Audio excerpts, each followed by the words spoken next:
Mr. I can do whatever I want. He basically told the French president earlier this week that it's good to be king.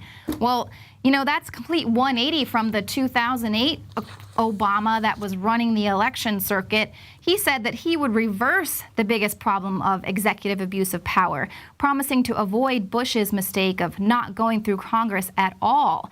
He went on to say how, I taught constitutional law for 10 years. I take the Constitution very seriously. Please, the only thing he uses his constitutional law knowledge for is how to slither through any little blurred lines in the writing there. Mr. Magic Pen of 2014 has said that he would act with or without Congress to pursue his agenda, taking steps without legislation via executive orders to achieve his goal. And that's exactly what he has continued to do, and he gets a round of applause from the New World Order, who are pulling his strings. But that's why it's time for the media to stop licking this man's boots. He is becoming a dictator right before our eyes. What do you think? Do you think that you're going to be just having tea and crumpets while the rest of us are fighting for our lives under martial law? Do you really think that you're going to be safe?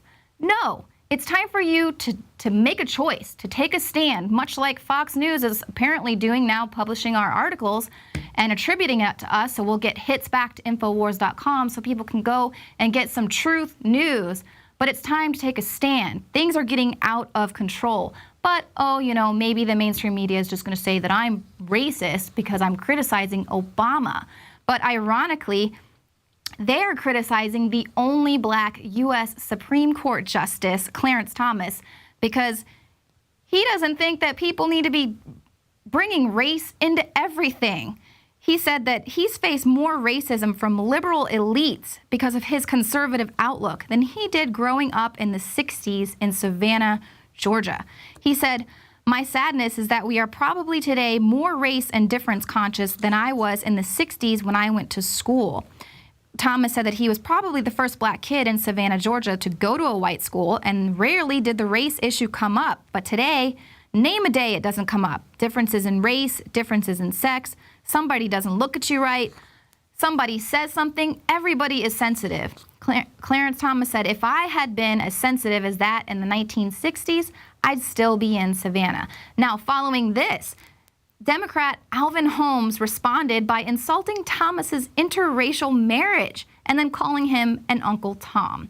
A CNN segment also implied that Thomas himself was being racist for wanting to move on from race even being an issue. Isn't that ironic? Now, Michael Dorstowitz writes, when conservatives disagree with the nation's first black president, they're often labeled as racist. But when liberals disagree with the nation's only black Supreme Court justice, all at once, it's the justice who's the racist. I find it difficult to follow this line of reasoning. And I do as well. But that's just the big problem. Race baiters do not like being called out, and they also don't like it when you try to take away their political playing card. But unfortunately, it's a card they've played one too many times, and the people just aren't buying it anymore. And people like Supreme Court Justice Clarence Thomas are saying enough is enough. And so now they're attacking him, calling him a racist. But fortunately, some members of Congress are finally standing up to this Orwellian takeover of our country. First, Rand Paul launched his civil lawsuit against Obama for allowing this unconstitutional spying by the NSA. Now his father, Ron Paul, is demanding clemency for Edward Snowden. On Paul's website, there's a petition that's posted saying Edward Snowden shocked the world when he exposed the NSA's illegal and abusive spying program. But instead of applauding him for his bravery and patriotism, the U.S. government labels Snowden a traitor. And the page states now, join Ron Paul in demanding that Edward Snowden is granted clemency. Sign the petition. Let's bring Edward home before his amnesty expires on July 31st of this year.